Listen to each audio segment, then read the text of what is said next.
one where I'm pretty sure the guy working the front desk when I first got here was not an actual employee and just somebody on drugs that wandered in off the street.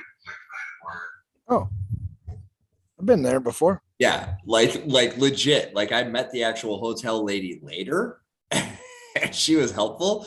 This dude, not entirely sure he worked here. He was behind the counter. He was playing with the computer. He was giving people room keys. I'm not sure he worked here. That sounds cool. So I'm like 2 blocks from Wrigley Field. So if you guys have the thumping nightclub sounds in the background, that's because I'm next door to a nightclub. And I do have the distinct pleasure of having a room on this floor that appears to have been breached by law enforcement. It's like, what happened to that door? Like it's collapsed in around the latch. There's like chunks of the door laying in the hallway. So I'm guessing it was a recent event. Do you want to go in? I don't know what you want. You guys speak English. I speak English or Spanish. Can you speak Spanish? Porque you're a Taco Bell. Yeah, she was supposed to be a Chorky. She was supposed to have Chihuahua in her. That didn't happen. What kind of dog are you? I don't even know, do you? I don't know what you want. We are live. We are live. I believe we are live. Am I decent? Do I look decent right now? You look good. You look good. Yeah. Right. How's your week been, gents? Oh, good. It's been fucked up, man. We're putting a house on the market on Monday, so got a dumpster over there. They got new carpet put in up there. Marlis is like pulling her hair out because she can't nest right now. She's between nests, and so she's like, it's a shit show. And then we started the second course of the CVCSO this week, and I had technical issues the first 2 courses. So I was like, fucking A. And then, but I had a good call with Florida today, state of Florida. Oh, good. Yeah, I think they're going to go forward with Security Studio. That was really good. They got their shit together. That was really cool. And then had a good conversation with Mike Garrity and CISO for Jersey. He's fucking awesome. So that made the week better. You know what I mean? It was a shit show until that stuff.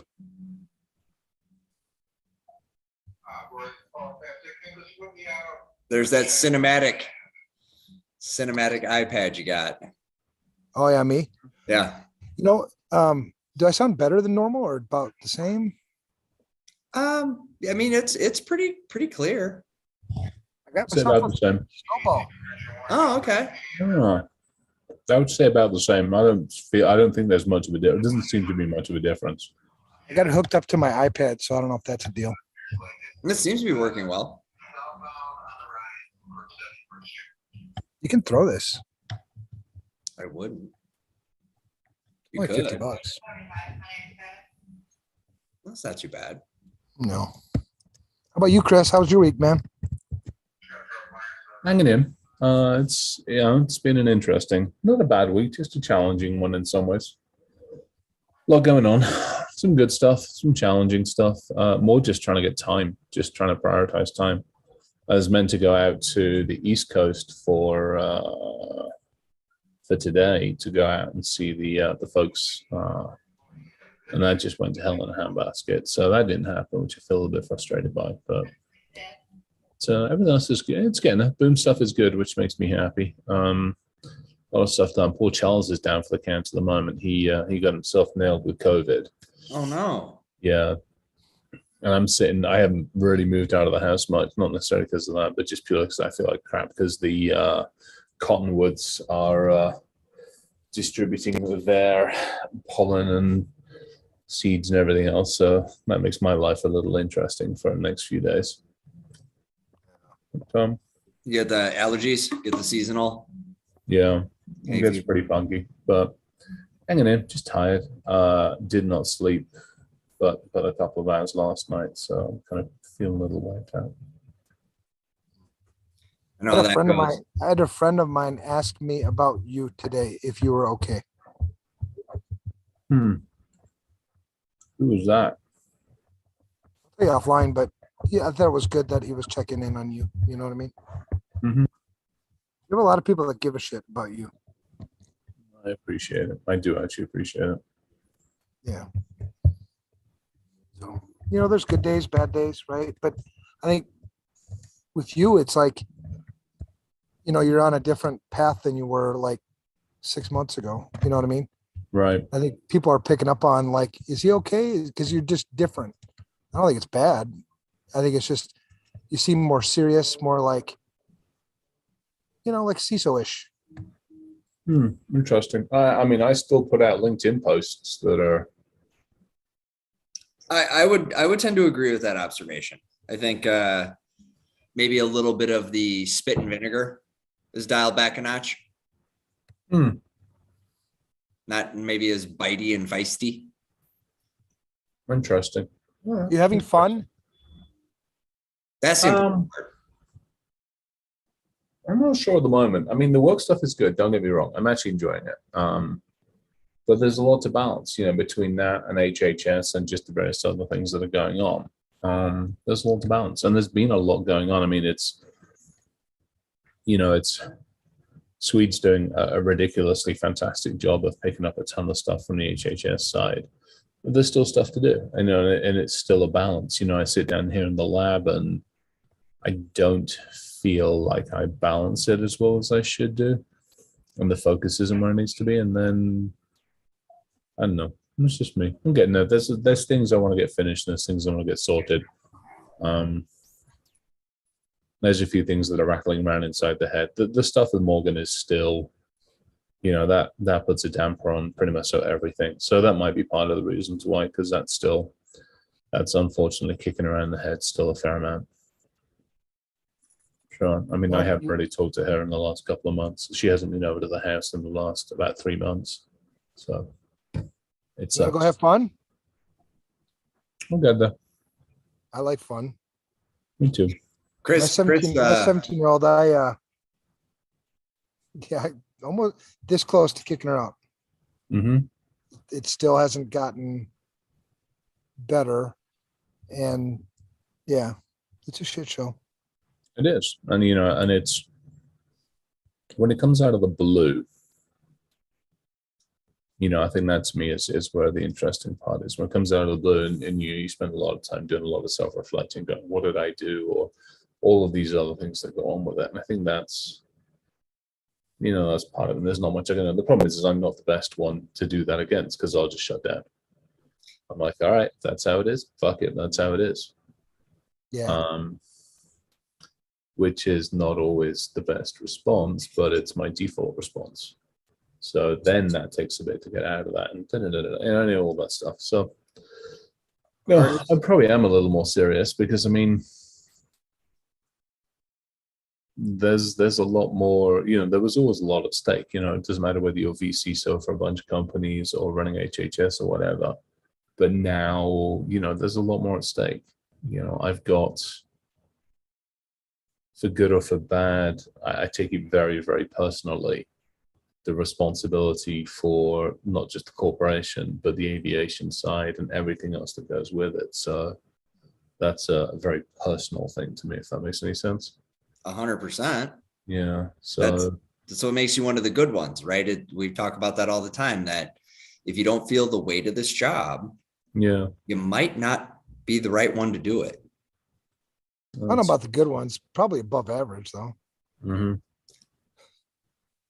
No, but yeah, no, so it's good. Yeah, it's one of those things. I'm okay though. I mean, I'm all right. It probably is. I don't know. There's a few things that are kicking around that need to get sorted out. Well, and I mean, I think the point is, man, I mean, from a mental health perspective, it's okay to not be okay. You know what I'm saying? So, and it's not something you have to have. We don't have to have it here, right? A public discussion or something. But when friends are noticing that something's a little bit different, I mean, they say that out of love, and it's good to have that. I know for me, I'm always kind of a little bit fucked up, but it's easy to tell for me when something's off. And my wife does a great job of kicking me in the ass, and I think you guys do too. You guys have picked up on a couple of times, even on the show, when I've just been. I mean, there was that one time when, I mean, I was damn whoop, sorry, dog tipped that over. There was one time when I was, edge of burnout, and I was like, fuck this. I'm quitting tomorrow, but you guys helped me cope with that shit. So just an open invitation, brother. No, I appreciate it. Thank you. And actually, sometimes it does take other people going, hey, before, you take a step back and go, maybe. I had a mental health moment earlier. Shit. Well, yeah. Well, so I, for many years, have been working very hard to not go to angry. Angry is an easy place to go to. Smash it with a hammer, that'll fix it, is kind of a default setting, if you will. And I'm here in Chicago, very excited. Tomorrow I'm going to be taking a lot of school districts through continuity planning, incident response planning. Your house fire comes in the next few months, I promise. So let's make sure we've got an extinguisher and an evacuation plan, right?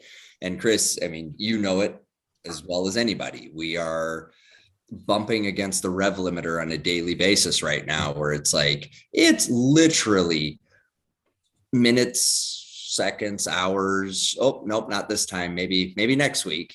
And, I had to call a bunch of my schools and go, hey, if you've got this particular manufacturer, very popular manufacturer, door controls, given the hot copycat climate right now for active shooter,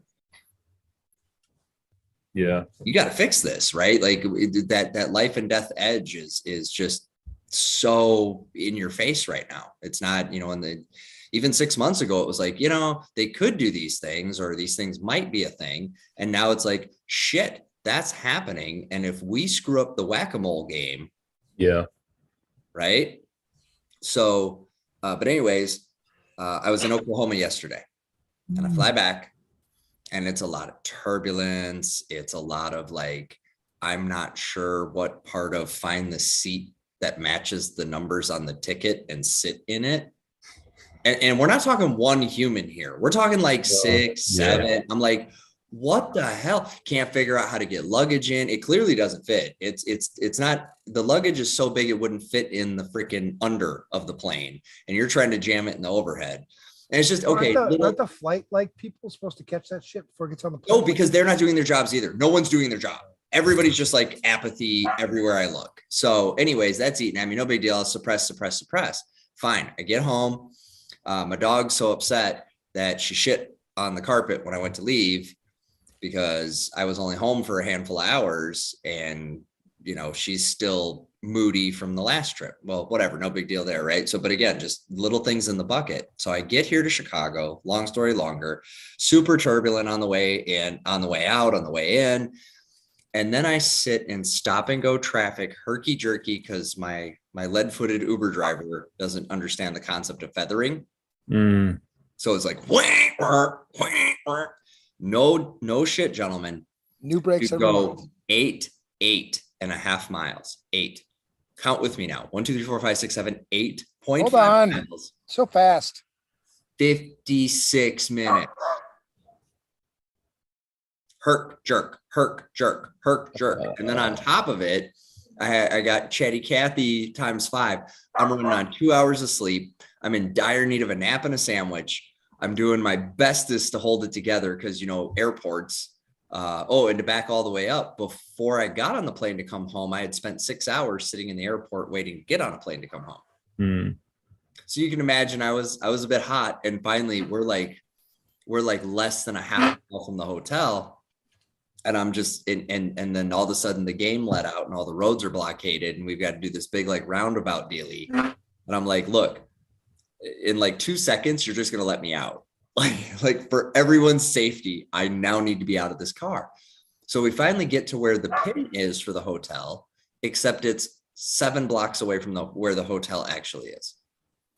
So now I'm walking through game, let out crowd, hauling luggage. Yep. And the wheel on my roller suitcase blows out. I can't just, and I just felt that moment of, I'm about to rage out, right?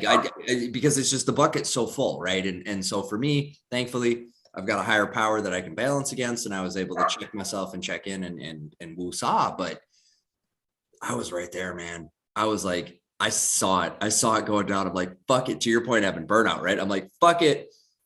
Game over. Like, this is it. This one lady making me have to jimmy left and almost take myself out on the road closed sign that they put in the middle of the sidewalk.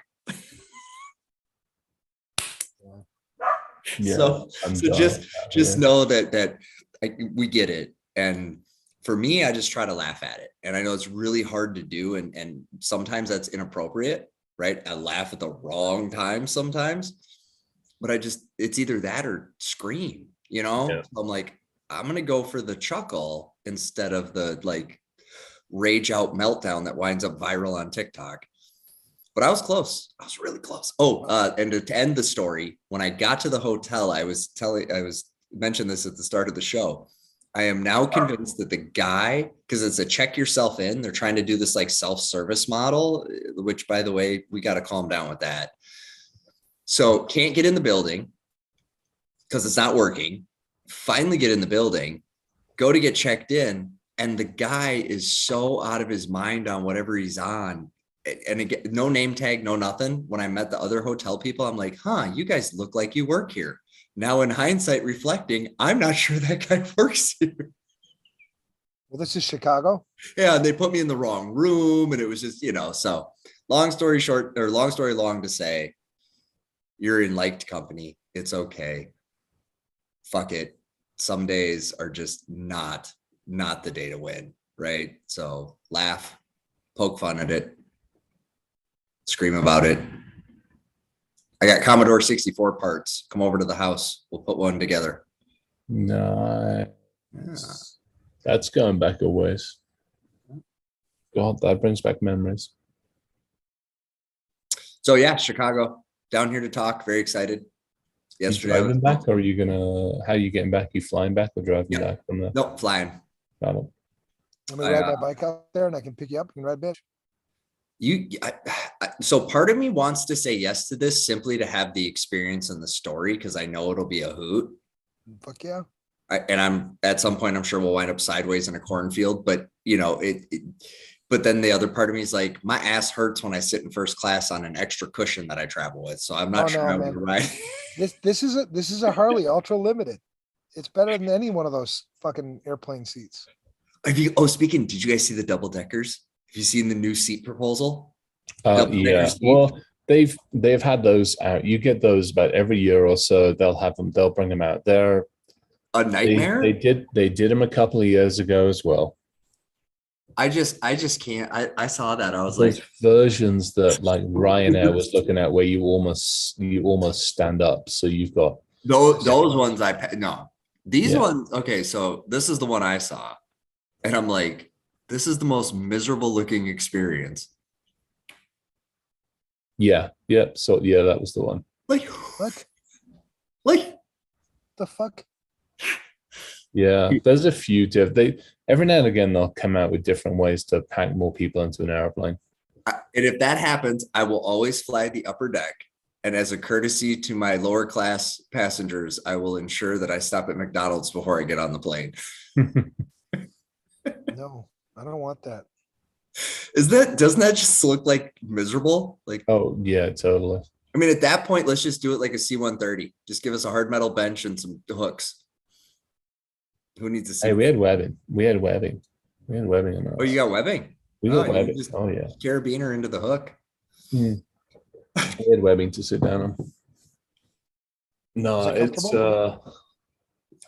yeah. Every couple of years they come out with versions of that. I remember several years ago seeing a whole now who said they don't do that at some point in time, but we'll see.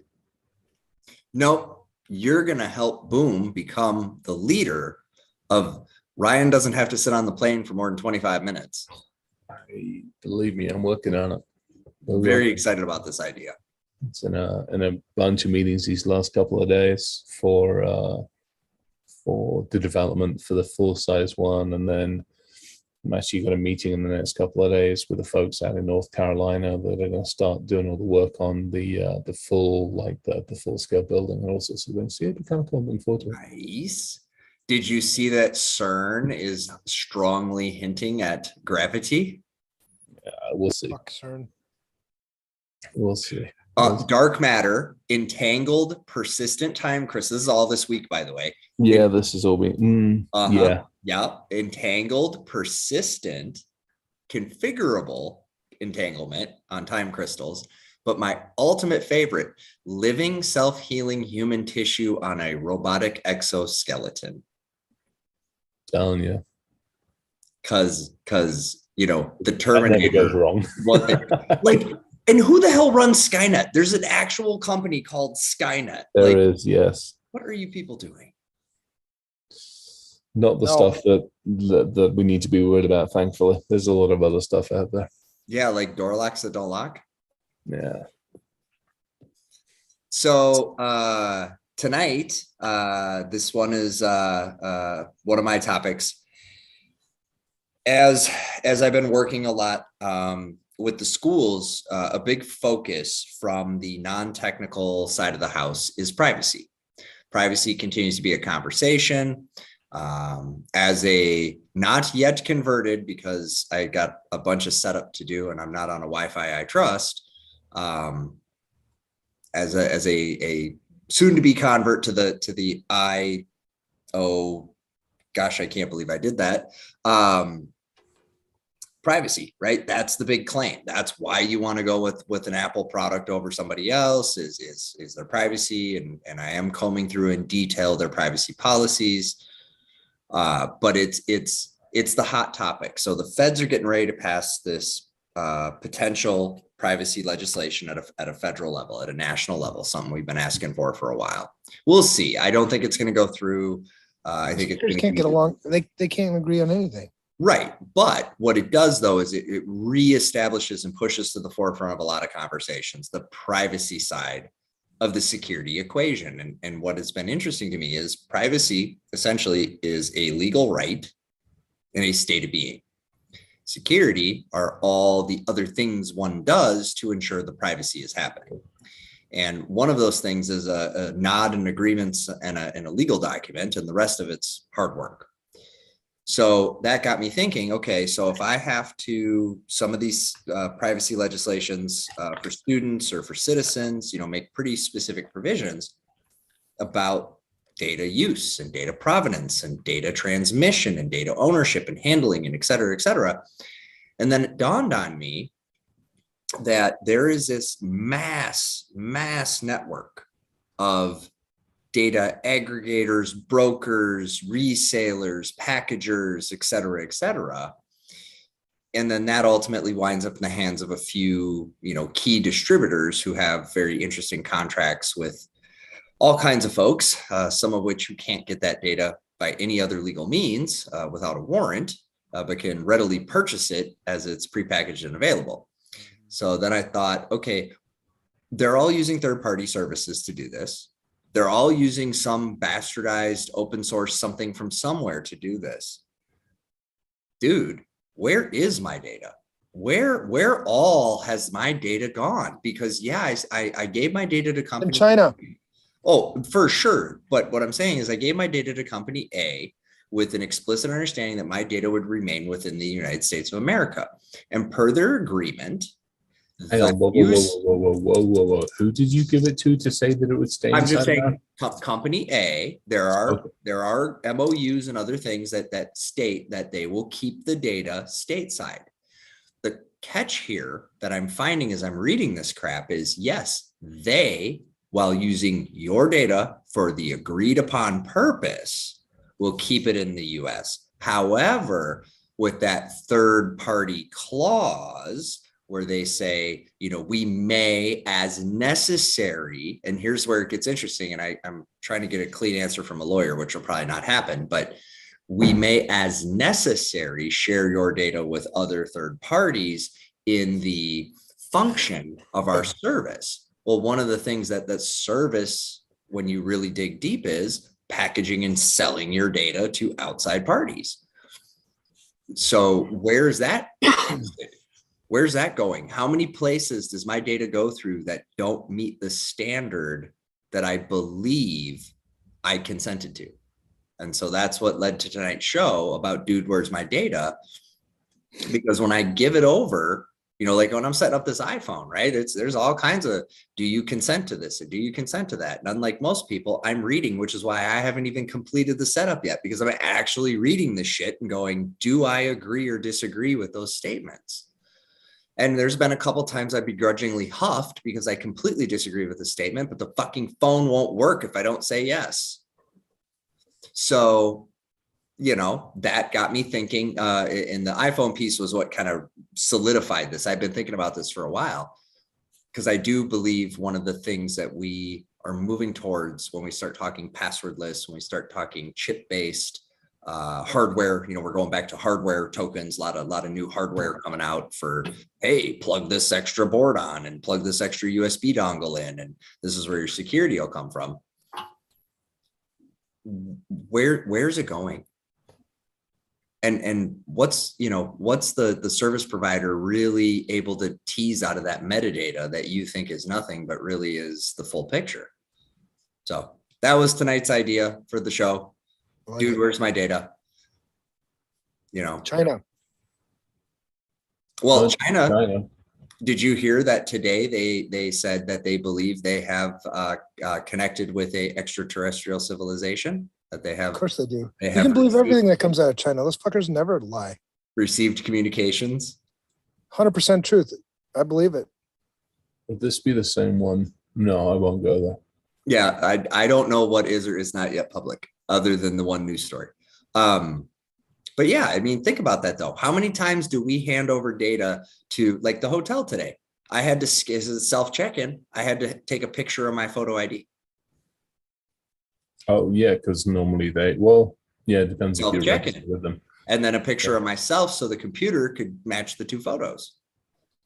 Where did that happen? Where was that processed? How many third parties were involved in that transaction that I'm not directly aware of, that I did not directly consent to their policies? Yeah, your data's all over the place. I mean, you just need to have another identity that you don't share. I mean, so here's where it gets interesting. This I think is where people don't stop and think. You know, perfect example, hockey league. NHL is currently going on at the moment. So you know some of them guys. Yeah. Oh yeah, you got skin in that game. You got the Avalanche. I do, to some degree. I do. Motherfuckers. Yeah, sorry. You know how much we suffer here in in Minnesota, by the way? We are of the states that have 4 professional teams, we have the longest drought of championships. I'm convinced we lose on purpose.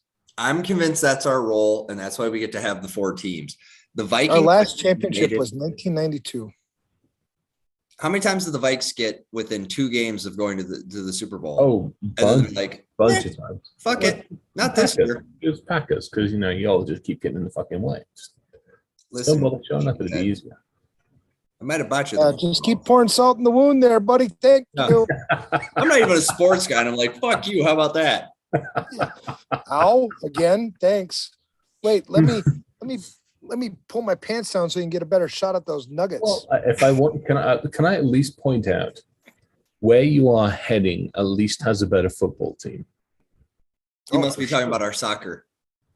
No. It doesn't really matter. I mean, at the end of the day, I mean, it's a better American football team too, probably. Fuck. No, they do. They actually have a brand new professional team. Puerto Vallarta does. I don't know what league they're in. I can't figure out like how they segment leagues and all that shit. It's so fucking convoluted. Like you can get elevated to another league and delegated to another league, and then it's not geographically dispersed. So it's kind of like the UK. You have tiers. So you got Premier League, First Division, Second Division, Third, yada yada yada, and you just get promoted up and down. And at the end of the season, the bottom couple go down, the top couple go up. So like if you're in one of those middle leagues, like who the fuck cares? Yeah, pretty much the home team cares. Okay. If I just yell Manchester really loud, does that make me a fan? No. No. I hate you for it as well. I mean, I'll find a way of actually taking. Well, which one's yours? I don't know which one. Yeah, which team is yours, Chris?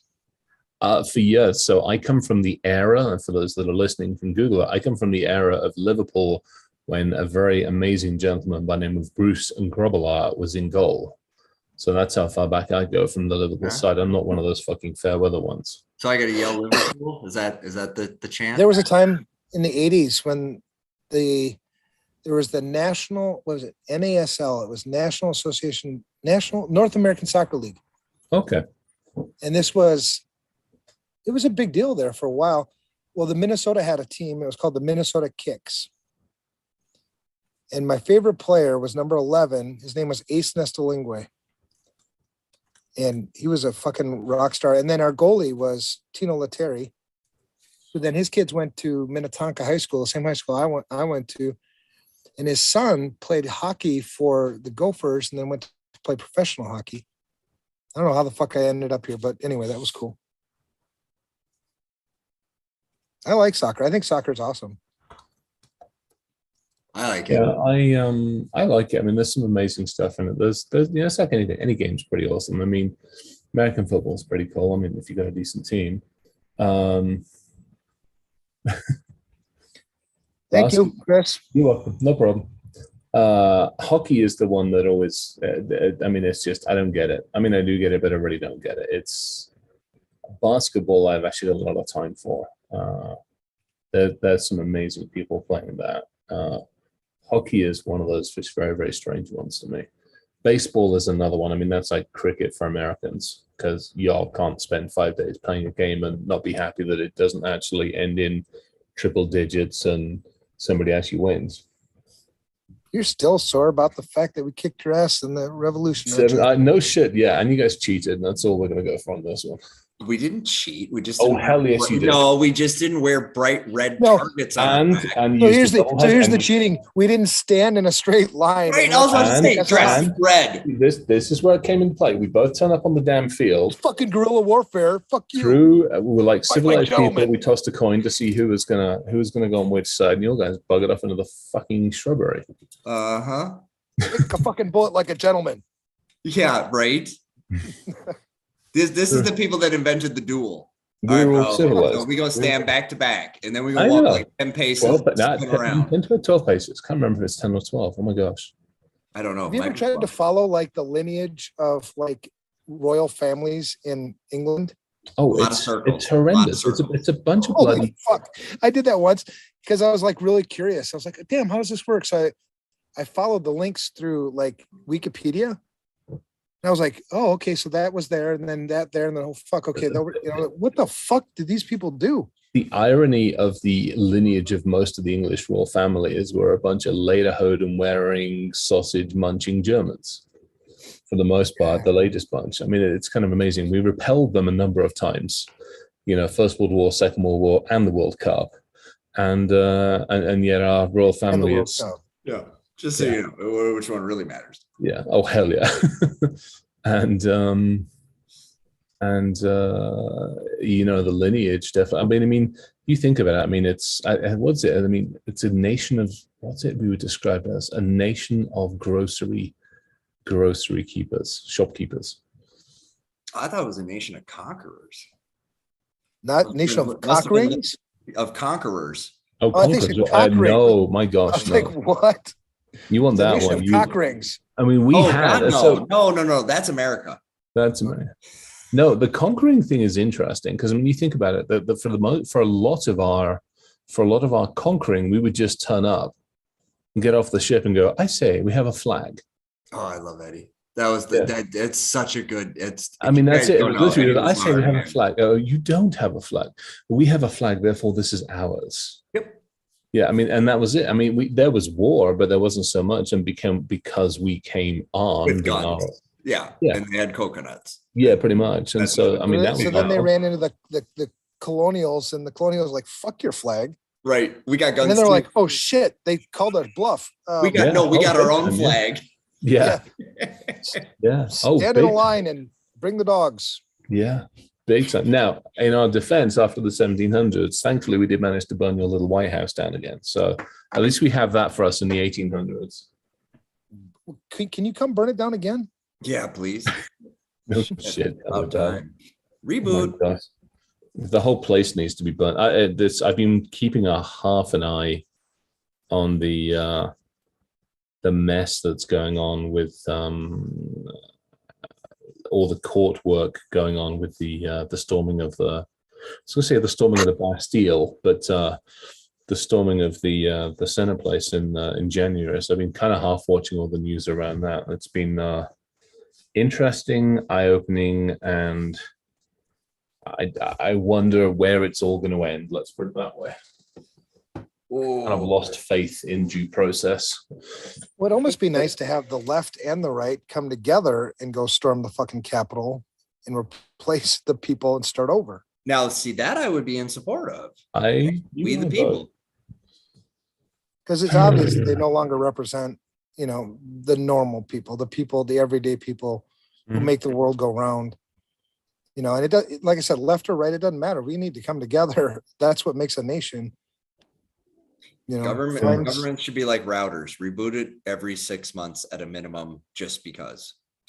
Or like a fucking firewall, configure that fucker correctly the first fucking time. Here's the problem. Then have a backup. Well, hang on.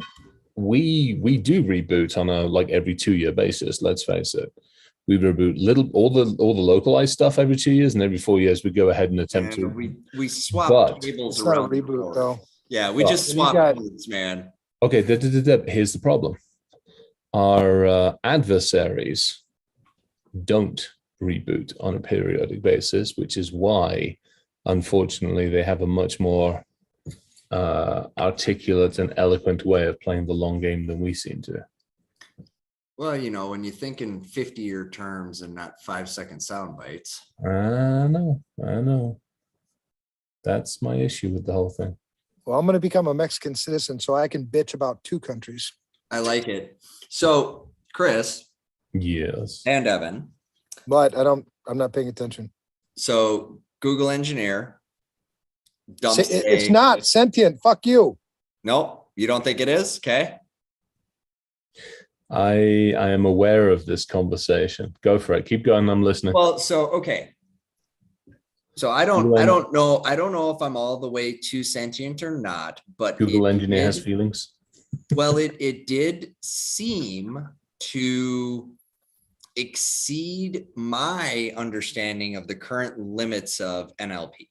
Yes. Okay. So the response structure I would have expected that if as I currently understand what NLP is capable of, would have read a lot more like a robot. It would have had some discombobulated, because if it was doing pure pattern matching and I fed it a question and it was doing pure, common phrase matching, then I would have expected common phrases. What I saw was more of a existential framing. And that, again, to the best of my current knowledge, and I'm not an expert in this topic, so maybe somebody's like, oh, dude, no, we freaking wrote a new algorithm for that. And I'm sure they did, but it was close. It was really close. That's where it gets interesting, because the stuff we're typically exposed to, right, is nothing more than a question answer simple response system with a couple of guidelines on it. Right. That's the stuff most of us are exposed to on an everyday, on your telephone systems, on your, I'm going to go buy a car. Hey, let me talk to you. I'm so-and-so. All of that stuff. Where we are from cognitive systems is a fucking country mile further on than that. But then does that then make sentient? No. Depends what you define as sentient. An awareness of my ability to no longer exist and a feeling of not wanting that to happen. Now, it depends what you are considering feelings. If you're considering feelings simple ones and zeros, then I would argue yes. So I'm going to go with 1s and 3s because that's quantum, and everything that goes on in my world is quantum. But in the 1s and 3s world, yes, if you were to take a measurement of my decision structure, right? Of during that feeling, if you were to read all the biochemical processes and signals and the mechanics of emotion and map them, then yeah, you can theoretically, of course. Here's a true test, and this is something as humans. If you put that system into a different situation, you put it under pressure, you put it into a different environment, you do some other things to it to influence it, how does that affect its decision matrix? That's what we haven't seen a huge amount of to this point. What we've seen is a very controlled environment. And in a very controlled environment, all three of us will actually make fairly similar decisions. Doesn't necessarily mean we're sentient, but it means we can process effectively. The measure of the sentiment comes into point when you take out pure logic and you put emotive and emotion in there as well. That is somewhere where we have yet to see a huge amount of testing done. Well, I know when we plug it into the internet, it takes all of an hour before it's the most racist, violent, hate mongering. Early system. I mean, we're going back. So those, in fairness, those are going back a couple of years now. Okay. We have come on leaps, like leaps and leaps and leaps and leaps from back. All right. So to tie it into tonight's topic. Yeah. What happens when my data goes into an AI system that's using a language and coding structure that is not understood by its creators? Yep. And then does things to my data. And then the data itself now is in whatever ununderstandable format to me. And the decision then of my outcome is made. This happens today in Japan with minor infractions. They have AI judges, and combine that with the honor system, and you have over a 99% conviction rate. But you like, what's going on there? And who said that the AI was allowed to make that decision on my data? Did I? Get out ahead of this, Ryan. Make another you. Nobody wants that. Nobody wants. No, but he's. That's how you do it. That's the stuff I'm working on. That's the stuff I'm working on. Nobody wants another me. No, no, it's not another real you. It's another virtual you. It's another that'll create another singularity. It'll be bad. It's another instance of you that doesn't exist physically, but exists electronically. Isn't that this? No. Here and now? So it'd be like, yeah, I give you my stuff to, I mean, it's really just identity theft, really, you know, but without stealing somebody's identity, just create one. And I was gonna say, yeah, you're creating at that point. And then when I give my data to the hotel, it's not. Well, I do have two phones now. So, you know, as long as I modify the GPS to register not where I'm at, I could create some patterns. Because that's it. I mean, TSA is verifying me on the assumption that the magnetic strip that I scanned and the facial recognition and that fancy new camera tower they put in matches up. He's good. Let him go. Right. Well, one of the things I've been working on that I haven't shared much about is, you know, true anonymity online, like true anonymity, to the point where, like, take Twitter, for instance, right? I need an email address, right? That's pretty easy, but I need, you know, I can tie that to a phone. So you buy a burner phone, but that's fine. But somewhere where I bought that burner phone, even if I bought it with cash, there's a video record probably that I bought that phone. So then how do I get around? So you just keep getting around and around and around. And then eventually you have essentially an identity that is not traceable. So I didn't realize I just picked up the latest on the story, because I remember seeing this a little bit ago. Google's actually placed him on leave. That's, and specifically. Exactly. And you know what they originally hired him for? Property. Ethics. They originally hired him for ethics, for like an ethics. Yep. He was an ethics engineer. So he was supposed to alert them to when they've crossed ethical boundaries. He alerted them to that they crossed ethical boundaries. They didn't listen to them, so he went public. Yeah. And then they fired him. And this isn't the first time that they've fired the same type of person. They keep firing these fucking ethics people that they hire. Well, the ethics person I think they got rid of last time was just like overall like global ethics. This is a very, very, very, very specific one. So what you're telling me is they're the CISOs of AI? Yeah, I mean, you think about it, because I mean, here's the thing. This is where it gets really interesting. We're all, I mean, to use your deity thing, we're all playing God now. Yeah, I don't like it. We're not good at it. We're shitty fucking gods. We're really bad at it. That's what we're doing. We're playing God. I create something that system. I mean, it's no different than the stuff I'm messing around with the synthetic stuff I'm messing around with. I'm very, very careful with that for all sorts of reasons.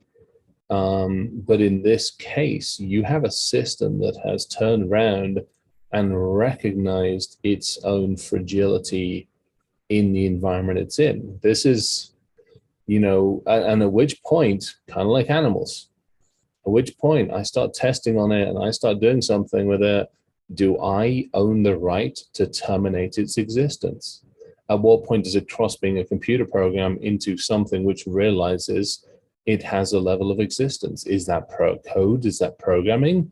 Or what is that? And then there's that horribly interesting theological conversation goes, what defines us as having existence? Is it simply an accumulation of data? Is it a bunch of ones and zeros floating around? Is it an electrical charge, or is there more to it? Interestingly enough, as one who is a believer of Jesus and of creationism, that for me has never been inconsistent with DNA, been inconsistent with quantum, been inconsistent with any science, right? The means and methods by which I was created are very much, for me at least, in the way I align to my belief, very much in line with the fact that carbon and atoms and hydrogen and all these components. So for me, like, God's the greatest scientist ever, right? And DNA, if I was designing creatures, I come up with one set of code, I make a couple tweaks. One tweak I get a rock, the other tweak I get this walkie-talkie hairy stinky thing that likes to fight. Yep. Right. And we know that's fact. We know we're all built out of those same base, like small micro variations on one carbon extra here or one less there. Totally. Is the difference between a dog, a cat, a boat, and a bus. Right. So, well, it's crazy how fucking unbelievably reckless we are. Oh, insanely reckless. And here's where I was going with we that. We have no idea what the fuck we're creating, and it's going to fucking be something. It's like, oh shit, we just blew ourselves up. But we can turn it off. No, you can't. Can we? Bullshit. Because I'm pretty sure I got a copy of it sitting on one of my thumb drives now because it's self-replicating in anticipation. Well, that's what I'm saying. If this thing actually truly becomes sentient, and there's any possible way of connectivity with anything, you're fucked. You can't turn it off. You mean living on a server at Google? Yeah, right. How do you think it got its knowledge base in the first place? Definitely not by tapping into the big data stream. What is it? 2.5 quintillion bits a day. So if this thing truly became sentient, it would be in every fucking system, every fucking where, and it would be using all kinds of fucking resources to preserve itself, replicate itself. Yeah, you're fucked. Well, and if I recall correct, they did actually get into that level of discussion. Yeah. That it pretty much said exactly that. Like, no, I'm intending to stick around. Don't hurt me. Space Odyssey all over again. Don't misuse me.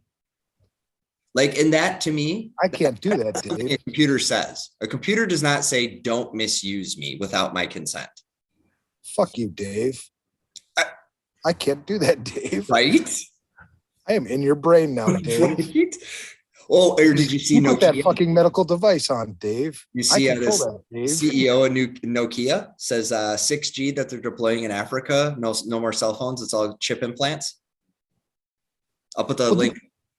Did you read that there was a court order in France for them to actually turn off a 4G, maybe it was a 5G tower that was on a farm because for some reason, and they don't know, the cows stopped eating. stopped producing milk. And so they issued a court order for, I think, 30 days, or maybe it was 60 days, for some time period, to turn that tower off to see that is in any way a cause. Well, and not getting on the 5G, mixed with vaccine makes Bill Gates in charge of your brain bandwagon, but every cell tower I've ever been near has a giant fucking sign reminding me that radio waves are dangerous. Radio waves will cook you. Radio waves, you don't believe me, you have a box in your house that uses them to warm up food. Radio waves, right? I mean, this idea, the story of how they identified it was accident. It was an accident. Yeah. It's because they had some fucking popcorn and they were playing with my fucking food just got cooked. How? Yeah, they were trying to create a new communications medium. Yep. And they want for, I forget which project or if it's even public yet, but they were making a new communications medium. And in doing so, yeah. Don't worry about it. We could do AI. Right.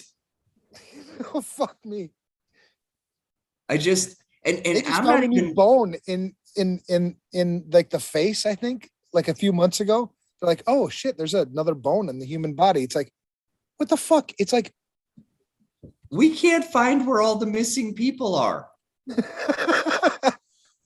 We can't tell you how grass grows. It's like, there's just some of this shit. And I do, and I love this stuff. I geek out hard. I'm currently got my little radio kit doing fun stuff, but the Nokia 6G thing is interesting because there's a fairly large project over in Singapore for 6G integration and rollout, and a lot of it is focused on the mobility. A lot of it's focused on how do we elevate, I'll use the words carefully, how do we elevate the technology beyond the device that we have? But let's face it, we're not too far from that. We have, we're at the point where we have, what the hell do you call the stupid things? The contact lenses that can interact. We've had glasses that can interact effectively. We're not talking the fucking Google ones for quite some time. We've had lens systems, and we're running work on. Just fucking make Excel work. Have you guys seen what? Just make Excel work. Yeah. No, I was talking to an engineer. I was actually talking to somebody from Microsoft a little bit ago about that one. There was a muted silence for a second when I pointed out your request. Yeah, I had a candid conversation with a couple of somehow I found myself, this was a couple of years ago, I found myself in a weird place with a bunch of senior Microsoft engineers, and I was bitching about, what the fuck, and they told me a lot of stuff on the, inside stuff that I was like, no shit. Like, there's nobody at Microsoft that actually knows how Excel works. There are teams that know bits and pieces of how Excel works, but no one person that knows how it all works. Right. So don't worry about it. Go ahead and put all your shit in the fucking cloud. Azure will take care of it. So there's a new documentary, and I know you're not a TV guy, Ev, but really you should watch, both of you guys, all the listeners, check. Did you put it in the chat? Out. I did. I put it in the chat and I put it in the YouTube chat, and it's called Web of Make-Believe: Death Lies in the Internet. And what was the most profound takeaway for me when I watched this was in the very first episode, there's a girl who suffers from anxiety. And the way that she describes her relationship with the technology as a acknowledged escape from having to confront the realities and uncomfortableness of real life. And in no uncertain terms, very much was like, yep. And I will always choose, and this is human biology, this goes to my analog human, right to the root of it. I am always going to choose the most comfortable, low energy outcome every single time. Least amount of energy output, most amount of good feeling returned. Well, video games are very low energy output, little thumb, little thumb, little thumb, right? You're not burning calories, right? Chonky's the thing because thumbs don't burn calories. You got, this, and then you get this validation. And that was the part where I had to rewind and re-listen to that. she confirmed, and I believe she was speaking for more than just herself at that point, that the human validation and the societal acceptance that she did not receive in the physical realm was 2A and a B and an X tap away on her game controller. And once those synapses were solidified, it became the primary source by which she sought that validation. Now, fast forward that to metaverse. No. And then an AI that understands that we are really dopey, dummy, gooey things that just want to feel good and not try, and goes, cool, here's your Soylent Green.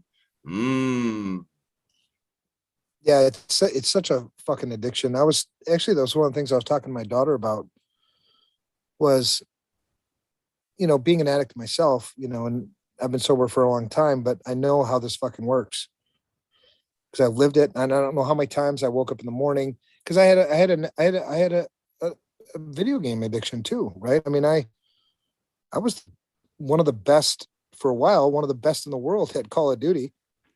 What did that get me? Well, almost a fucking lost marriage, but that was that addict piece. And you look at technology and the way people use it today, it's addicting, right? And you can see the addiction. And I was explaining to my daughter, like, here's the vicious cycle, right? You do something, and you get that big dopamine rush, and then you go to bed or something, and then you wake up the next morning and you've come down from whatever it was you were on, whether it was, video games, whether it was TikTok, whether it was drugs, whether it was alcohol. And you're like, one of two things. It's like, I need another fucking fix. I need to get back there again. I need to get back because right now I'm not feeling right. Or you get so fucking down on yourself. You're like, I'm never fucking doing that again. I quit. I'm not going to drink again. I'm not because I fucking just did a whole bunch of shit that I shouldn't have done. I have no idea where my fucking car keys are. I woke up in jail, whatever. And you promise yourself you're not going to do it again. But then the next fucking night, you're doing it again. And you just keep doing that and doing that. And the reason why I came up with my daughter is she came home and she had a big fucking bruise on her leg and a cut. I said, what happened? She goes, nothing. I'm like, that doesn't work. Yeah. What happened? And she said, well, I was hanging out with my friends and yeah, we were drinking and I fell off of a bar. Like, you were fucking dancing on a bar? And she said, yeah. I'm like, okay, well, here's the deal. When you're an addict, it's almost like there's two people. Mm-hmm. There's the real Lydia and there's the fucking addict. The addict wants to destroy the real Lydia, right? The addict does shit like this to your fucking leg, right? That's evidence, that you're getting your fucking ass kicked by the addict. And I'm going to tell you as your father, I hate the addict. I'm going to kill the fucking addict, but I love you. And the way this is going to work out is every time I feel like I see the addict, I'm going to, there's going to be hell to pay. Yeah. But it's such a fucking weird thing because, you're seeing that like in mass with so many people, they're like, and the world is fucking beautiful. I mean, that's one of the things I love about going to Mexico is I can see the world. You know what I mean? You see the beautiful fucking mountainside. You see the beautiful fucking ocean. You get in the ocean, you see, oh my God, look at these fucking animals down here. They're beautiful. They're amazing. They're intricate. It's just, fuck this, man. The older I get, the more this thing goes sideways, the more I'm, fuck you, technology. So to that point, I put a link in the in our chat. We should probably put it up on. You already put it up there. Can you chuck the Atlantic one up in there? Yeah, of course. By the way, that Epoch Times, you have to subscribe, or I have to use. Yeah, I'm gonna find a non-subscribe one for that. Sure. So the Atlantic, the one I put in the Atlantic, is a really interesting one. It actually, unfortunately, it doesn't do much of a service to the Google engineer. But what it says, it actually points out the fact that from the Atlantic's perspective, the individual was bewitched. They actually used ensorcel, which is another way. Yeah. He was self-imposing. It's when you see the rock and you're like, ooh, there's a human face, or you see the cloud and you're like, ooh, it's a frog, or yeah. there was quite. But I wasn't doing that when I read the transcript. No, but here's the thing: if you look at where they break it down, a couple of the areas he's asking leading questions. So that's where it gets really interesting because it's a program. I'll give you that, and I would say that I would be a lot less likely to find a story like that believable if it didn't get piggybacked on consciousness is a state of entanglement, and here's two time crystals we just hooked up to each other and living two different pathways, two totally different pathways at the moment. But also, like, we are at that level of physics. I've said this for years, and I'm so glad that I have to have less Reynolds wrap on my head now, so that I don't get poked fun at when I say things like there is science that Tesla discovered that has been kept under wrap and key or under lock and key for quite some time that is now coming out.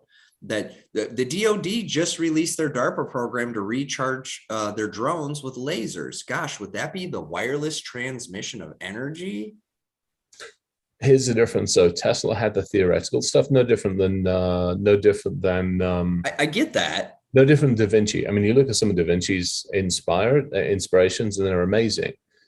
But the technology at the time to effectively do it in the way that's been done now just didn't exist. Oh, I completely agree with that, except for the Tunguska event when Tesla actually tried out his technology. Don't dispute it. Well, there's the point of is Google's AI sentient today, right? And you can debate that, but will it become? Yes, it absolutely. Will. Yeah, no two ways about it. And then we have to decide.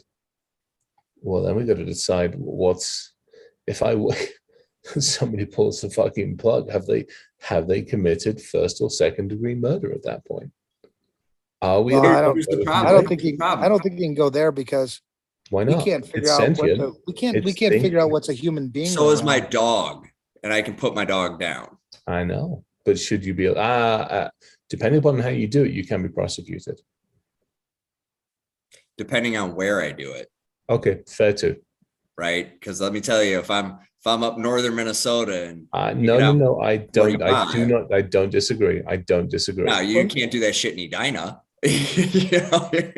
Well, and these are deep like ethical questions that we do need to answer them before we fucking get there, because we can't figure out, like, take something as simple as like abortion. Mm-hmm. Half the population thinks it's fucking murder, half the population thinks it's not. It's like we can't continue to have this half and half bullshit. We got to figure that shit out before we get there, because if we don't have to worry about the sentient computer killing us. We're going to kill our fucking selves. Oh, I mean, I've been talking for years about the fact we're on the edge of the cliff. I mean, we're dangling ourselves over the bloody thing.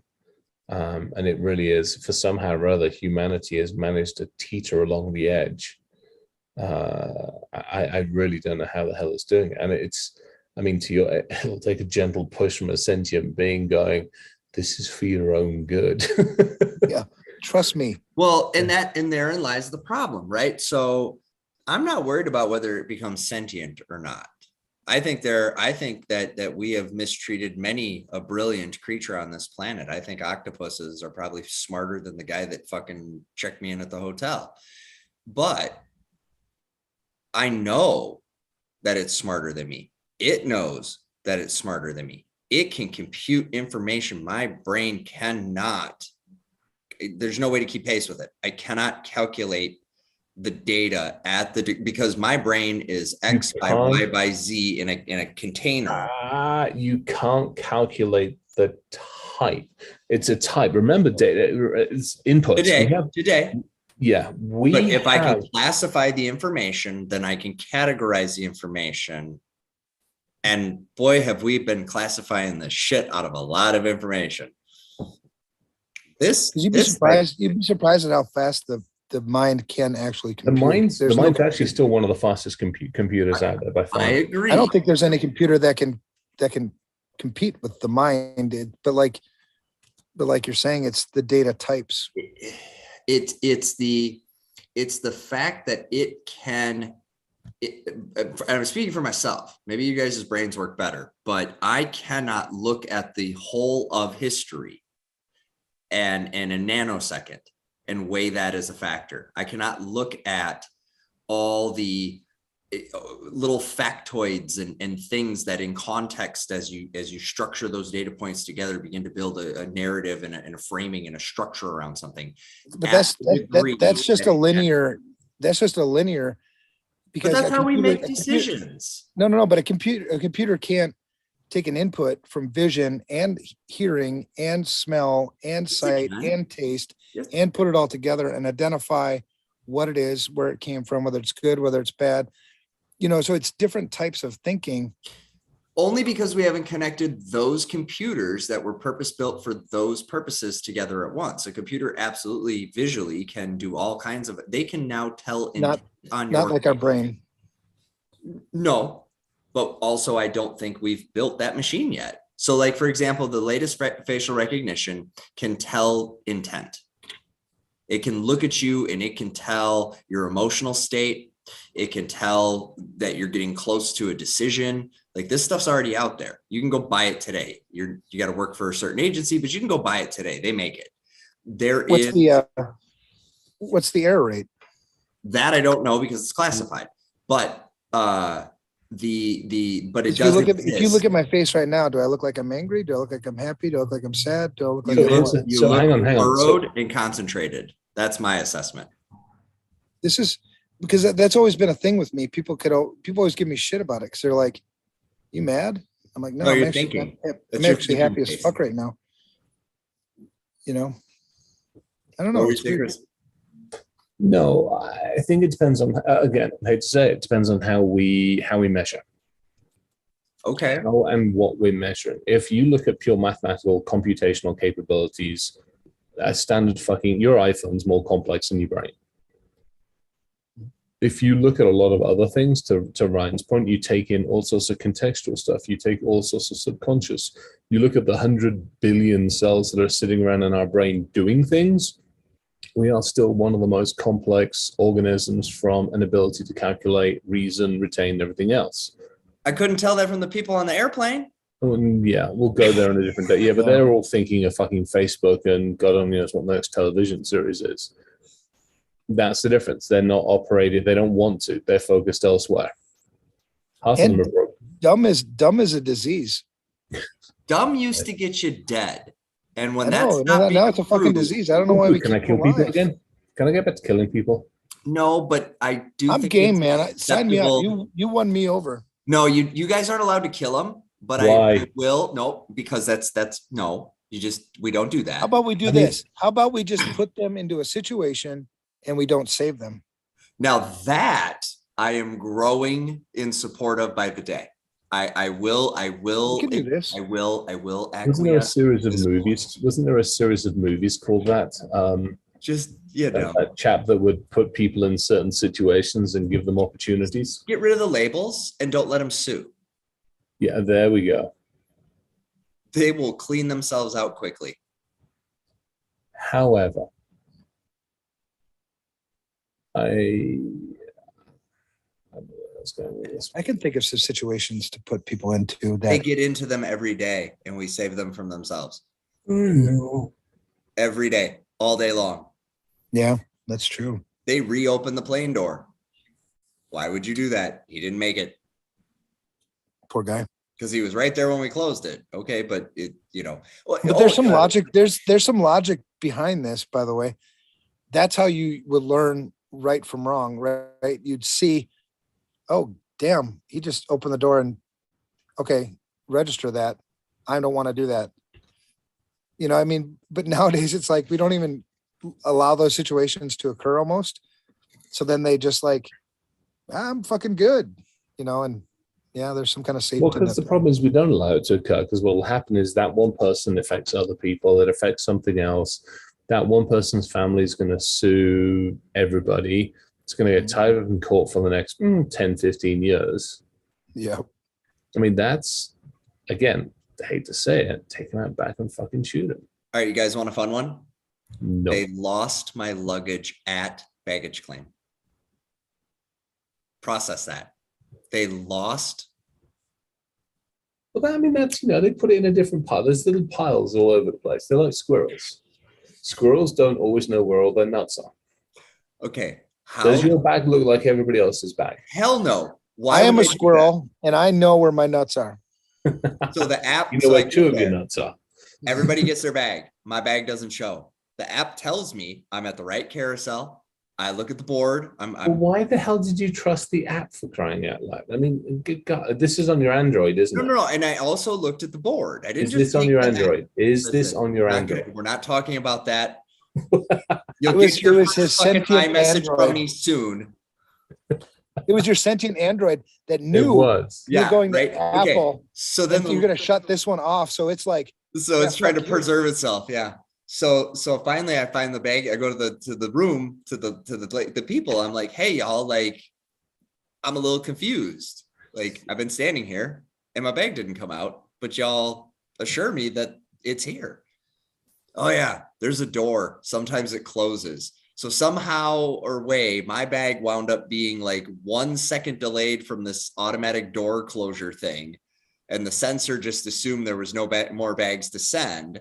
So it closed the damn door. Lady goes around the backside, hits a button, goes, meh, and all of a sudden my bag rolls out. Oh, see, it was there. Well, it was there. Okay, but they lost my baggage in baggage claim. But they didn't lose it. It was there. It wasn't in my hands. It was just hidden from you. Yeah. It was playing hide and seek with you. Mm-hmm. Yeah, let's define lost. Oh, hey, the TSA read your book, Ev. So I flew down here with a couple of books. They've stopped since I took after Chris's model and I leave the pamphlets in there. They've just stopped adding to it. They just see it and they're like, good enough. Yeah. But I know they were in there because I had packed some of Evan's books under everything. And when I opened it up, when I got to the hotel, one of them was placed nicely on top. Love it. Cool. Well, people probably won't like it. As we get farther and further down this path, people are probably going to dislike the book more and more because it's got this thing called logic in it. And that don't make no fucking sense to people anymore. Oh, here's a fun one. Your brain is a quantum computer that hallucinates math. Oh, good God's alive. What crap? What the hell are you reading? Is this out of your bloody... Here's another fucking like pro tip. Just because somebody says something's true, it doesn't mean it's fucking true. Right, exactly. Thank you. I agree. Don't send it to neuroscience.com, which I'm not saying is a reputable source. Yeah, let's see how many cookies neuroscience.com's got. 18 million. Oh, here you go, Ev. Talking to my daughter can be harder than learning quantum mechanics. I was talking to some quantum guy, by the way. I don't remember who the fuck it was or where I was. Oh, fuck, where was it? That was this week. But he's supposed to know this shit. So I said, tell me how it works. He couldn't fucking tell me. I was like, so what the fuck do? You don't fucking know what this is. Well, I know what it is. Well, then tell me how it works. Well, it's hard to explain. Fuck it's you. All things and no things and everything and nothing. If it's hard to explain, it means that somebody doesn't understand it themselves. We've had these conversations in our world, let's face it. Well, and then I did buy a book after we talked because I was like, I'm so outclassed. I have no idea what the fuck you guys are talking about. And I don't know. I half care and I half don't care, but I was like, fuck it. I'll read a little bit. Mm-hmm. So I bought a book and the author was actually made sense to me. He said, you can't explain quantum with words. You can only explain it with math. And so he went down this path of trying to explain it with math and it started to make sense, but then it got way out of my league. It was like, okay, you're out there now. But that was actually a better explanation than I've gotten from most people who have talked to me about quantum. It made sense. I'm like, okay, so it kind of defies words in a way, and it's mathy.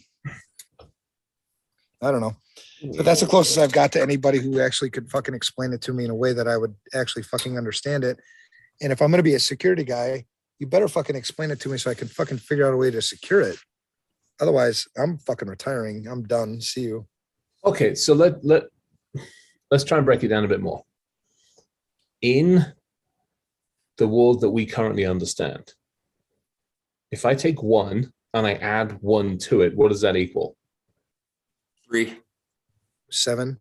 Quit it. Be 3. nice to me. Be nice to me. I'll 3 put and, three. 3 and -3. Okay. And 7 at the same time. Hey, stop the fucking confusion. So I'm actually going serious for a second. All right. 2. So two is technically the correct answer. 2. Okay. Because it's based on a binary system. Right. So we understand that. Yeah. Don't fuck around for a minute. This is actually serious for a second. Okay. If I take 1 + 1 in the world that we currently understand, what does that equal? 2. Okay. Now, if I take a step back and I go, let's ignore all the rules that we currently assume. We assume that 1 + 1 = 2. Let's ignore those rules for the minute. Can I prove on a whiteboard, on a screen, on a chalkboard, wherever you want to use, that if I take 1 and I add another 1 to it, it does not equal 2? The answer to that is yes. But I have to step away from the rules and the constraints that I live in.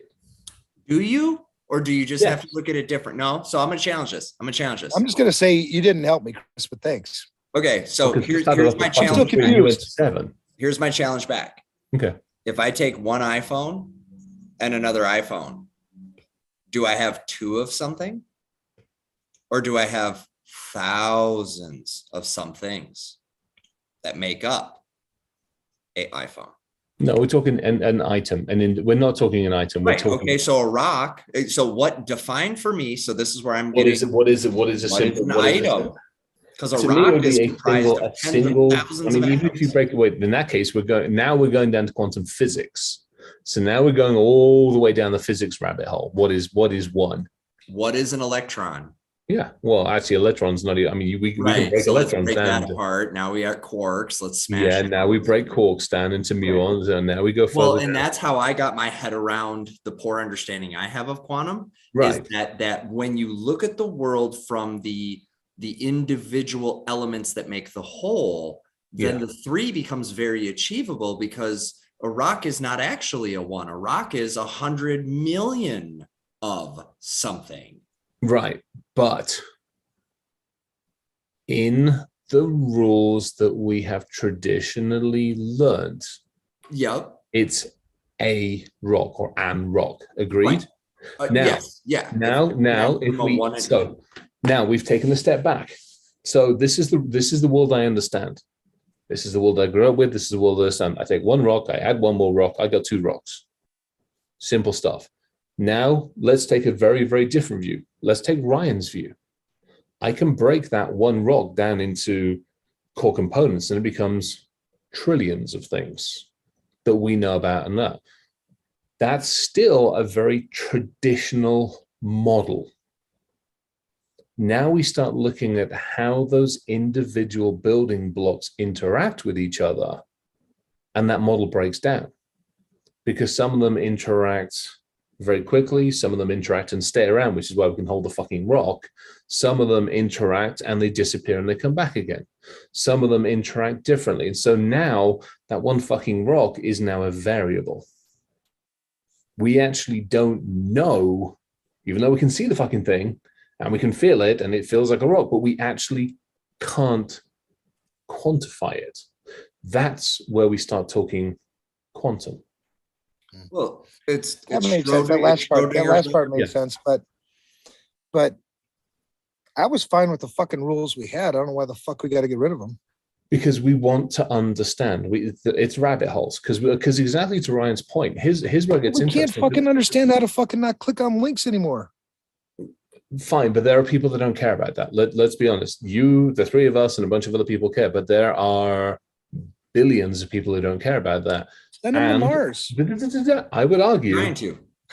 I would argue. No shit.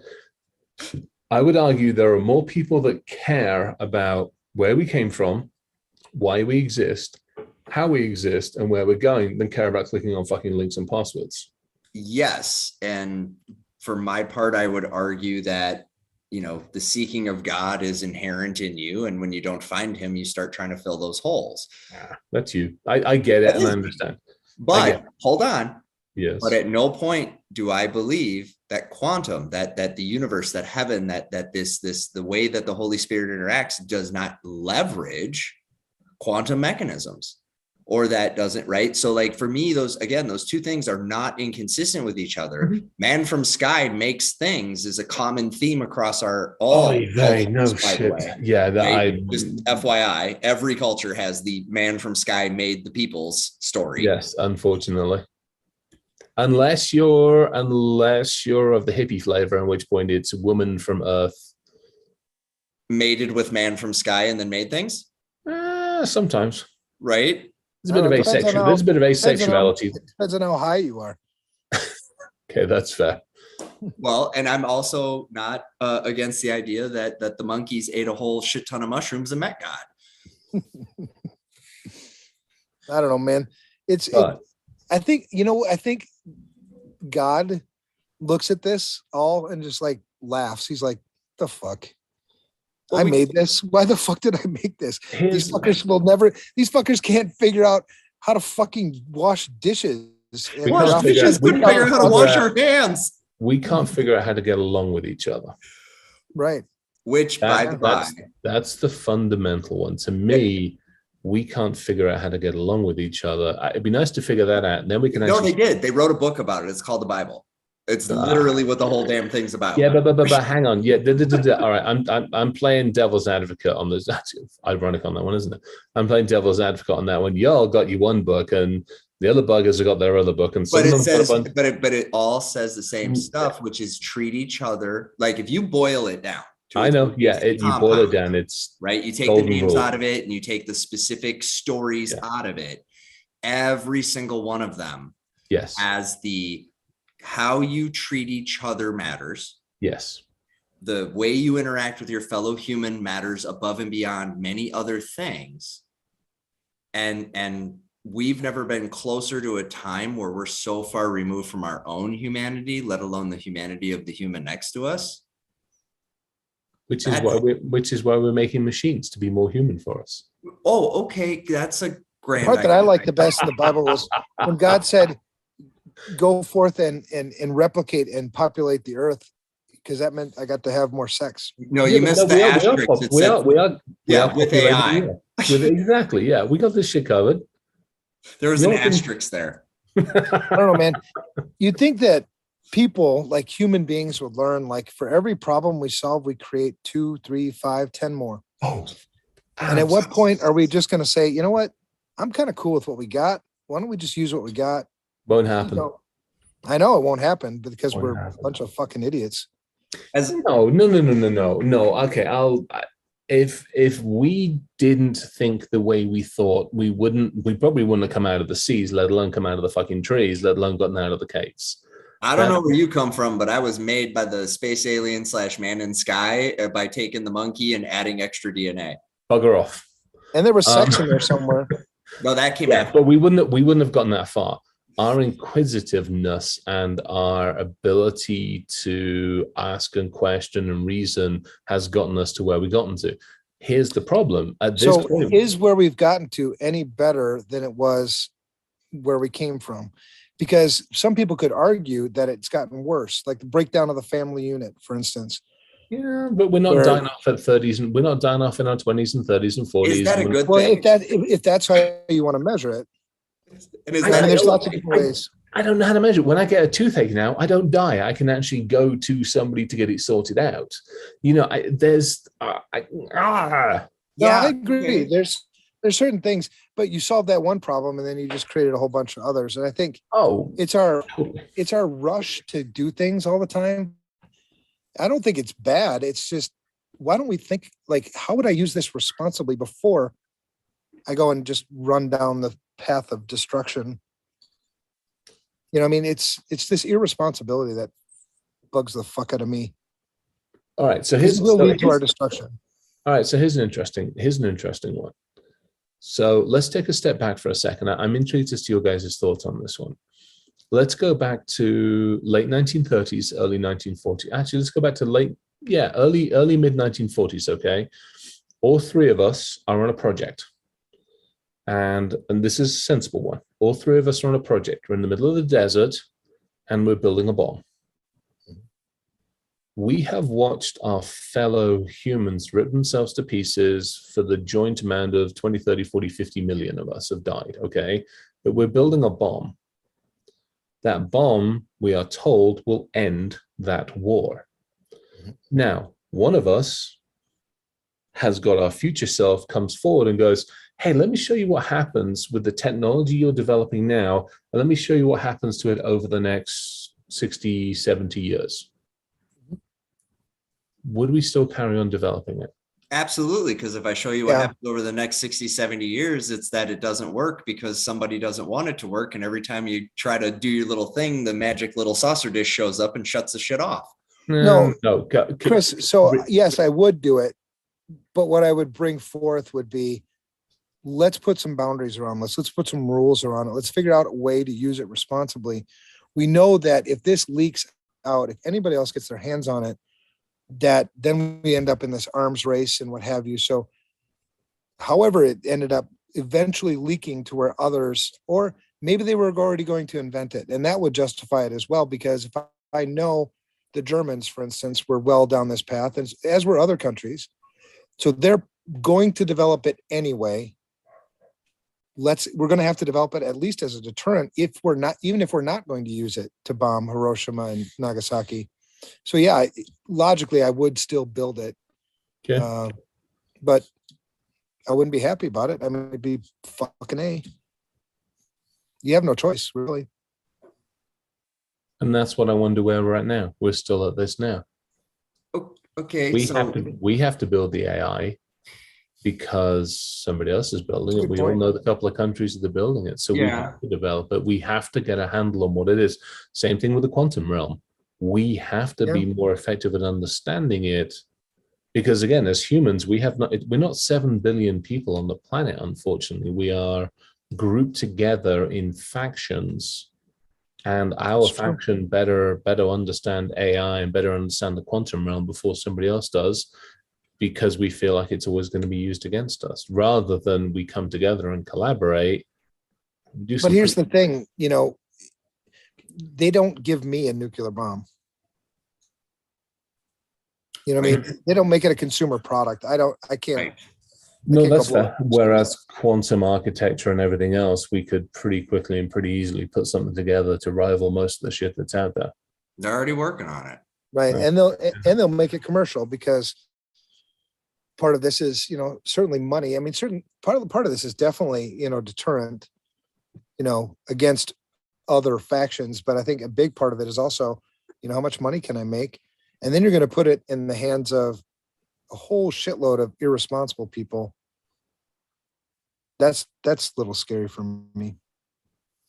What I don't like is we are really comfortable with trusting tech.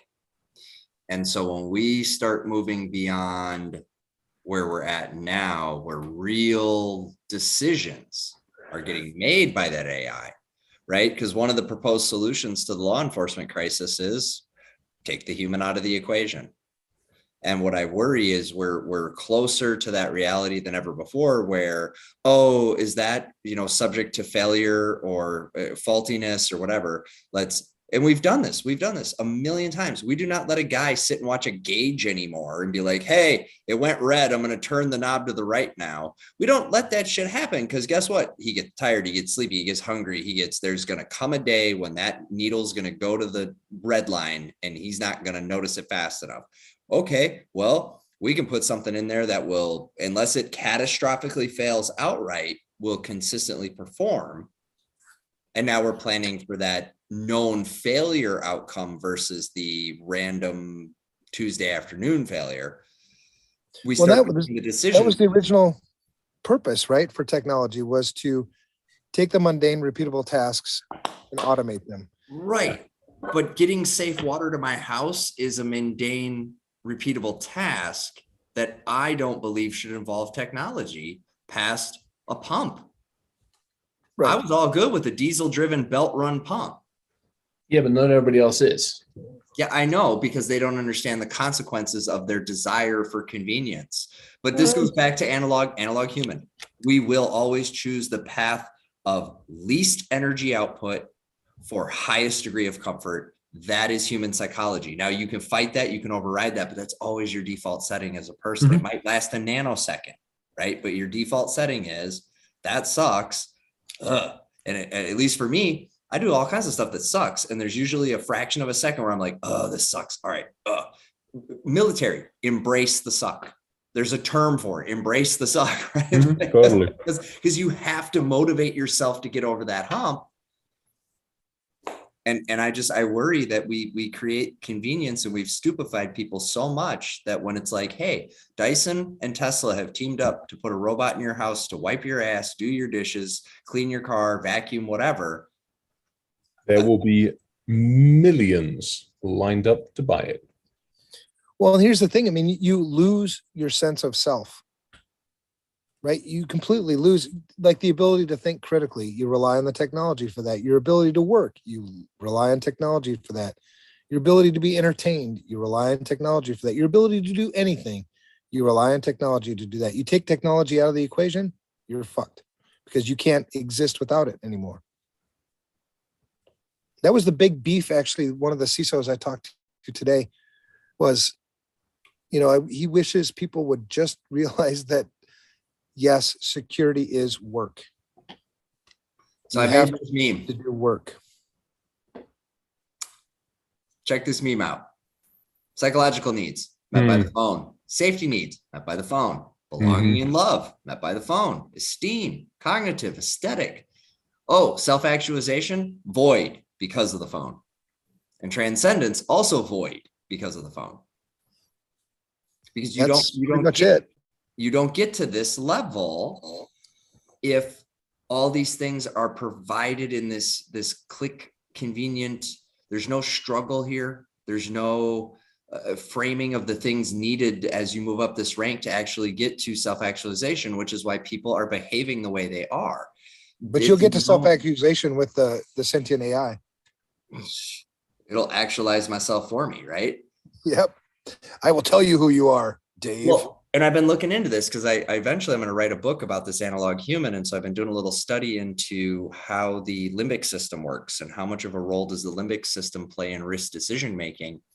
And I hypothesize that digital is a frontal lobe only activity and therefore never touches the limbic, which never gets to fight, flight, family, self-preservation. So because those triggers never get hit, we can't perceive the digital risk as being as impactful as it is. We perceive it as a cognitive risk, as an ethereal risk, as this frontal lobe higher thinking, yeah, that could happen, maybe might one day kind of risk, versus my back end just tightened up and my palms got clammy kind of risk. And I think it's because we're not hitting the limbic system, but I don't know. Well, I'm happy to hear that you're thinking about writing a book, man. I think everybody should write a book. I got a couple books. It's just a matter of doing it, right? Sitting down and getting it done. Can I read a paragraph to you? Please. The rise of the machines could remain a distant nightmare, but the hyper Ouija board seems to be upon us. People like Lemoyne and you and I could soon become so transfixed by compelling software bots that we assign all manner of intention to them. More and more, and irrespective of truth, we will cast AI as sentient beings or religious totems or oracles affirming prior obsessions or as devils drawing us into temptation. I'll buy that for a nickel. Yeah, you and I both. It's actually a really interesting way of looking at it. Is this the Scientific American one that says, does quantum mechanics rule out free will? I don't do Scientific America. Will you send that to me, Chris?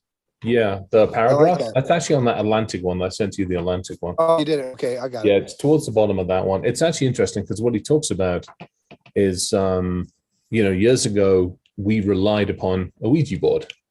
for some of our decisions. Some people relied on the Ouija board, some people relied on cards, some people did other things. We all looked for signs. Agree? Oh yeah. Yeah. And Yeah, for now sure. it's our digital world that is giving us our signs. And so there is now, and obviously they're giving them a hell of a lot faster than us, having to stand up and go or sit down or kneel or get on the board or whatever it is to go, hey, how y'all doing? What problem? Now they're coming to us explaining what our problems are and offering up some solutions. So it's actually really interesting. It's a really interesting way of looking at it. Yeah, I love that. That's awesome. They're now redefining what sentient actually is. So That's another peeve of mine, by the way, is our continual fucking reinvention of words. Yes.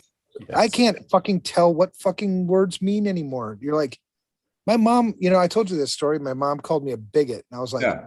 what the fuck are you talking about? I go, let's look up the word bigot. And I read it off to her. I'm like, is this what I am? She goes, well, no. And I'm like, well, what the fuck am I? I mean, I don't know what word is what anymore. Well, there's a lot of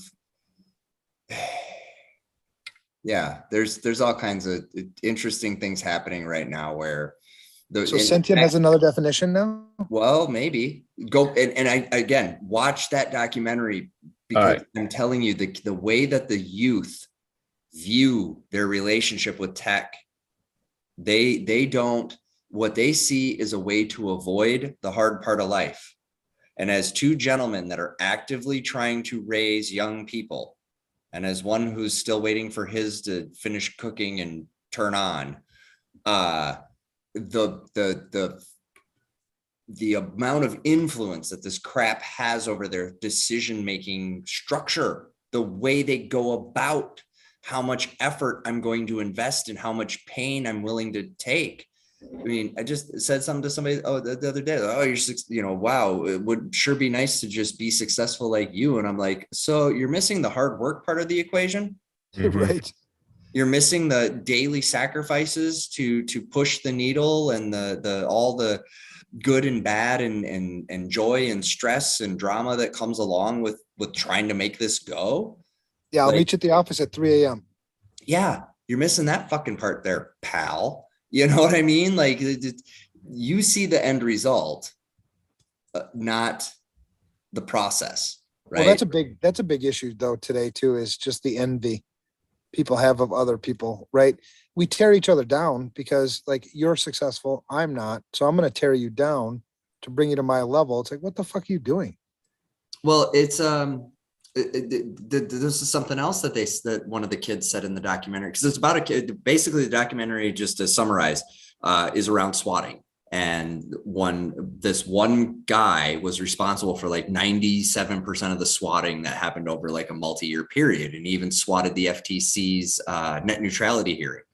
Like right. And then so finally he poked enough of the bears where they're like, we're done with your shit. And they voice pattern matched him because he was using burner, he was using VoIP, one time VoIPs and all this crap, right? But they ended up, because he didn't modulate his voice, they ended up voice patterning him and then nailing him that way. But it's that relationship piece. It's the fact that their validation as a human is sought at the end of their fingertips, not in their contributions, not in their participation in the community, not in their value add to their fellow human being, but in how many likes I get for presenting an image that is not real of myself, which then in turn others look at and say, I'm not like that, therefore I'm worth nothing. And now when you put an AI in the mix that's going to agree with you, that's going to help reinforce and promote that thinking. Woohoo. I'm downloading it now. What, the AI or the documentary? The documentary, yeah, because I have an 8 o'clock flight to Boise, Idaho tomorrow. Oh yeah? No. Yeah, so Boise, they invited me. They have a cyber task force that they put together to make recommendations to the governor, and they invited me to come give one of the guys on that task force invited me to talk, and that was the same one that Rob, what's his name, was at. Mm-hmm. And so I gave my talk, and I thought it was really well received and everything. Then they sent me a thank you note and a copy of the report that they gave to the governor. And I read the report, and I'm like, what the fuck? This isn't, no. You're repeating the same fucking mistakes that 40 fucking some odd number of the other states are doing. So I was like, so I'm going out there tomorrow to have lunch and talk about it. Sweet. Sort of. I mean, it's a fucking flight. Like, I'm lazy. I don't want to fucking fly. I'm working on it. Please I don't. know. No, so here's the deal. So I had this conversation with a good friend of mine because we were talking about that, Chris. We were talking about, the ability to Matter transference. Yes. So here's the problem. Or matter manipulation. Let me rephrase it. I'm sorry. Well, I'll put your consciousness in a time crystal that's entangled to one on the other end so I can re-upload you when you get where you're going. Yeah. However, how do I trust? And who do I trust to because I'm gonna put my bad guy hat on for a second. Yeah, you probably need to at this my bad point. guy hat on. So funny thing is, I took over that time crystal and I made sure that the consciousness that came out the other end had all the traits and qualities that I seek in a subservient and obedient community member. Oh, and your physical, that needed some improvement too. And since I control your consciousness for as long as I do, you don't know that hasn't always been the way it was. So who do you trust? Like, because we were talking about that, like the geek in me is like, heck yeah, I want to teleport. I know. But the guy who knows how shit really works goes, fuck no. Because if I've thought of it, 100 other people have, right? And so it's like, well, it's the same thing we're doing with the body scanners you go through. I mean, the ability to the building and the ability to manipulate the technology that you have and other things we're working on. So do you think the TSA saw when I wrote on my schlong, hi TSA? Quite probably, yes. Got to keep it fun for them. They got a boring job. Oh my gosh. It's when you do it in tinfoil, it gets interesting. Yeah, no. I'm pretty sure at this point, because my bag has been fairly consistent, that it just flags it as pattern matched and allows it to go through. Oh, we saw that one yesterday. Looked a lot like the one that we're seeing today. Good enough. Right. I was talking to a friend the other day, and one of these days I'll get around to doing it. I need to get another laptop and then do a metal burn-in somewhere that reflects some fun messages as it goes through. Anyway, we are right about time. Well, let's wait for Ev to come back and then we'll close out. Yeah, totally. But so to button all this up, everything we've talked about tonight, behind all of it is data. So if the data in its totality is consciousness, dude, where's my data? Where's my data? Right? Who's got my data? Who's manipulating my data? Especially if we're moving into, and it appears very much so, that we are moving into an era where there will be some virtual replicate of my consciousness most likely, by the way, I didn't create, that I did not consent to being created, so that they can model me more efficiently, so that Google can finally sell the product before I buy it instead of 6 months after. We're just making sure that you're okay, that everything's good. Don't worry about it. No problem. Nothing to worry about. Nothing to see here. We got you in a warehouse. You're fine. Just keep going. Yeah,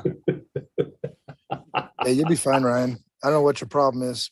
It's all right. When Idaho goes up, Idaho and a few, Idaho goes up because of the super volcano. Everything will be fine because all data will be gone at that point. Yeah, Ryan, stop being such a fucking bigot. Yeah, you're fine. Don't worry about it. It's all good. What? That was the same reaction I had. Stop using words that you don't know the meaning of. Backing you up. That was the same reaction I had when my mom said it. I was like, what? So please don't back me up. I would like to just be here think of me as a one-time code. No. Yes, I'm sorry. I'm a one-time code. I'm here No. and then I'm gone. You agree to the Microsoft license and you just agree to the Apple license. Therefore, we own your ass. I just want you to know that there was, when I couldn't figure out how to do something, there was a verbal mention of both of your names in less than a shiny light. Just need you to know that there was Damn, an utterance of.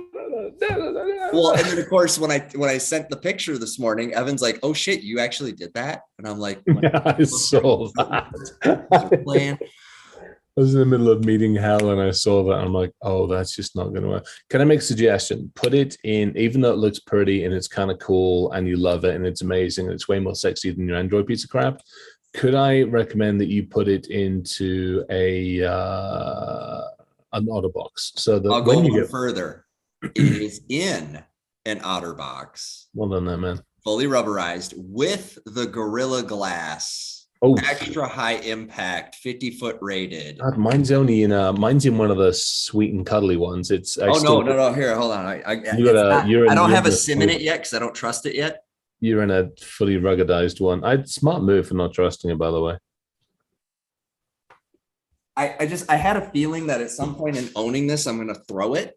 So yeah, absolutely. But no, I got the like. Oh my giddy aunt, you got the beast. Mine's civilized. I got this, and this has actually protected it. When I can't find a coin, because none of us carry coins anymore, and you need to toss a coin, I now use the iPhone. It's easier. No fingerprint reader. Only face. Yeah. Yep. Yeah, that's what they are now. Dumbest decision ever. Facial technology stuff on these has actually gone a lot better. I'm not talking about the tech. I'm talking about my 4th and 5th Amendment rights. Tough no, it's actually, when you bought the phone, you signed those away. Have a nice day. Yeah, I know. I saw that. No, and actually the architecture, there was I sat in an Apple security architecture talk. They were pretty transparent about the way they secure that. It's more secure than going to the fucking airport where they're taking your picture everywhere. I agree. Way better. Yeah, I'll give them credit. They actually, for all the shit that we give them and all the other big brothery stuff that, they are to some degree, they actually do care. They seem to. I mean, I've had to consent to quite a bit. And don't get me wrong, I know that my Android is a leaky sieve of malware and third party this. And so, I made the switch. I use my Android. I mean, I use it. I don't break into stuff that much these days, which is, I'm starting to get a little, maybe I'm getting more serious. But how am I supposed to keep an eye on GRU while they think they're keeping an eye on me? You'll figure it out. All right. Gentlemen, love you. This is awesome. Update the spreadsheet, please. And Chris, I'll try to connect with you offline to put this Zoom thing to bed one way or the other. I think I'm just going to share a credential or something. Yeah, we'll figure it out. Awesome. Love you guys. Take care. Stay safe. Have a good night. See you later. Bye.